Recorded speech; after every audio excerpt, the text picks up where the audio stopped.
I wanted to start a video about sort of true beauty and understanding our true beauty, understanding that there is no one way of being beautiful.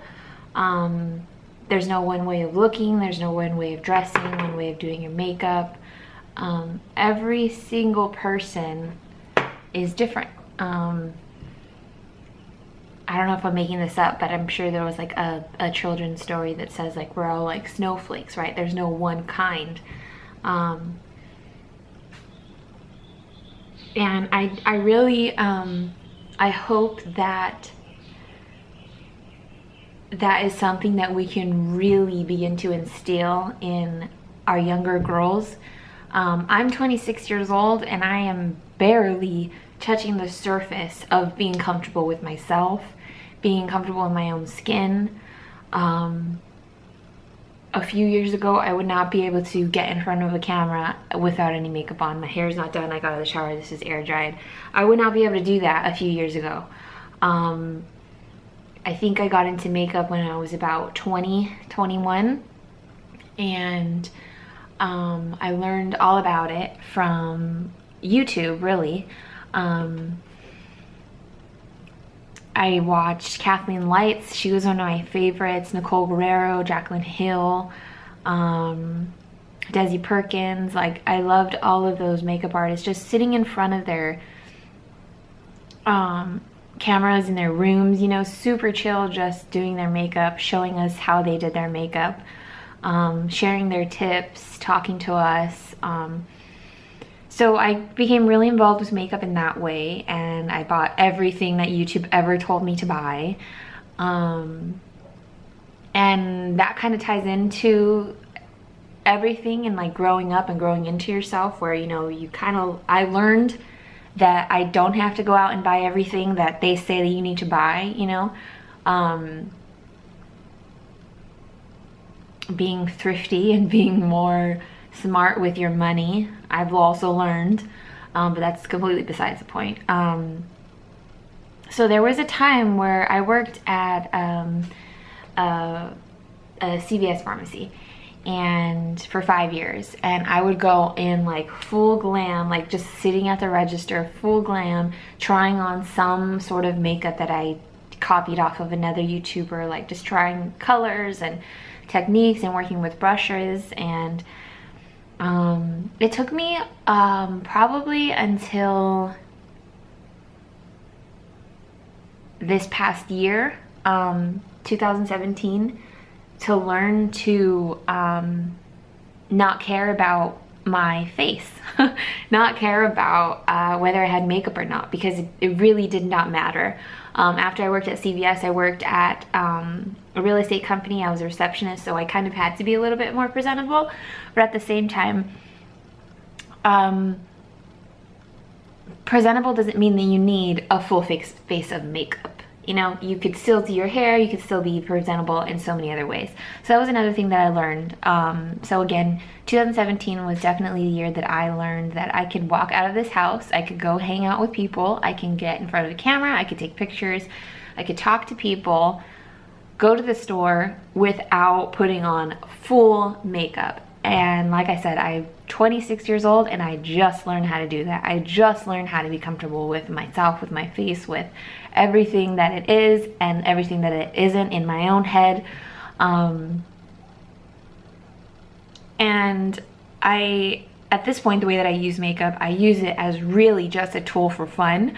Almost every time that I am going out, I'll start off by saying like, yeah, I'm not gonna do anything crazy, like it's just gonna be natch, and then it goes crazy because I just get so excited and I like all of the colors, and sometimes I just can't help but doing my eyes even though I don't even want to do them, like I just don't want to do my face. But anyway, that's also besides the point.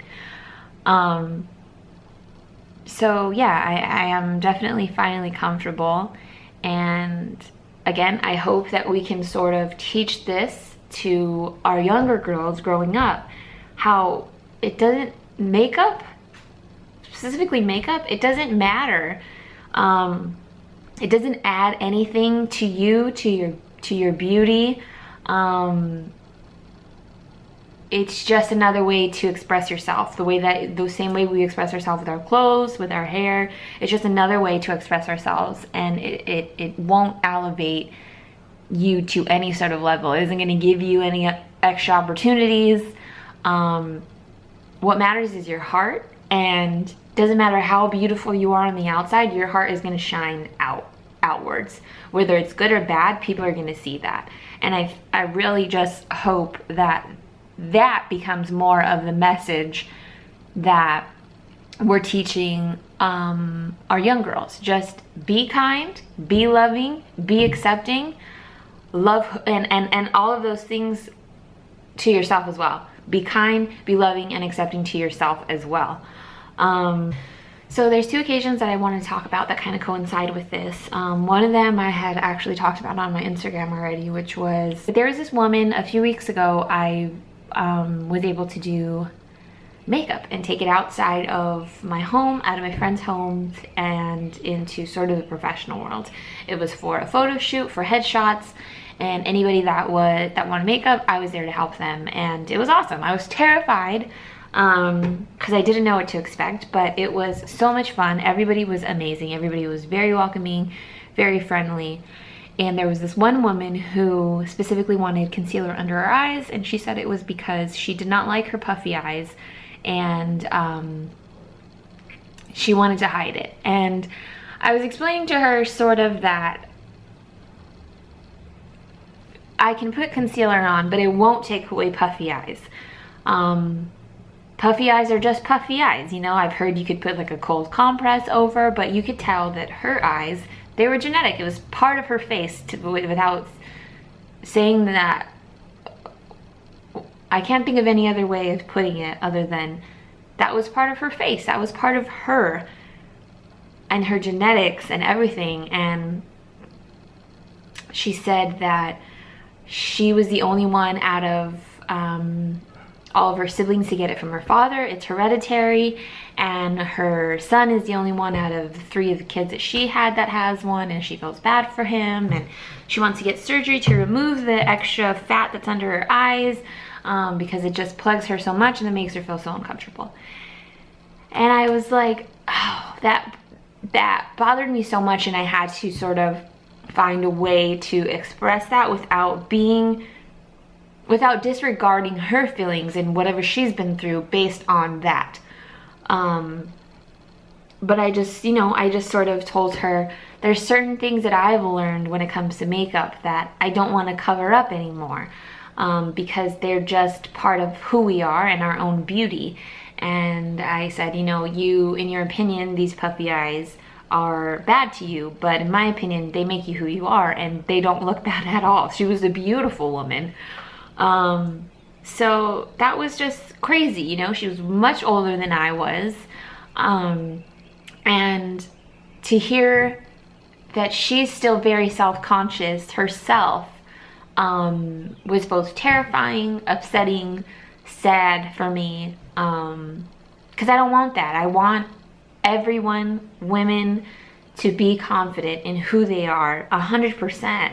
I just feel like if we were, like, women are strong already, without a doubt, but if we actually believed in ourselves and applied ourselves, we could literally take over this world. So that's amazing, and that's what I hope for. The other story is I was doing makeup on one of my friends last night, and she asked me, do I have weird eyelids? And I was like, no.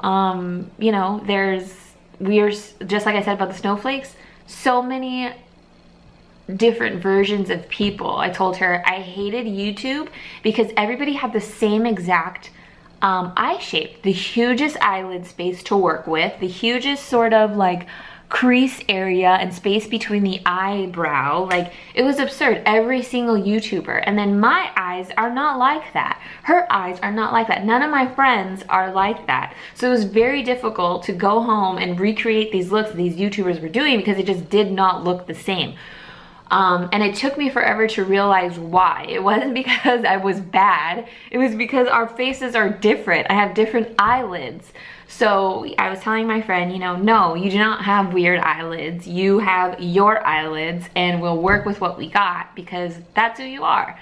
I also wanted to mention this makeup brand called Real Her Makeup. It's a startup company, and it's different from most companies' Instagram just because it's very encouraging and women empowerment. But one of my favorite things that they just posted was, imagine if we obsessed about the things we loved about ourselves. The caption says, it's hard to imagine sometimes a world where everyone loved themselves. A world where every little aspect of our face and bodies we nitpicked was actually our favorite parts of ourselves. Today we challenge you to do just that.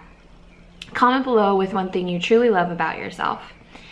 And I saw that and I got so excited because, like I said, this is a startup company. It's small, but it's already starting off with a great message, with an empowerment message. Focus. Imagine if we obsess about the things we loved about ourselves. That's beautiful, and I hope that we can do that. This company was actually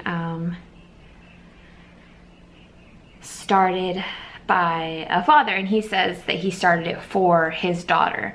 It says, when she was born, that was the moment I realized I am a feminist. His name is Bill, I know I'm going to mispronounce this, but I believe it's Zhang. He's the CEO of Real Her. I think that's really beautiful, and I hope that sort of the word feminist grows a bit more. So again, I just hope that for the children moving forward, for us moving forward, teach us to be strong, independent, confident, encouraging, and we could literally take over the world. I can't wait.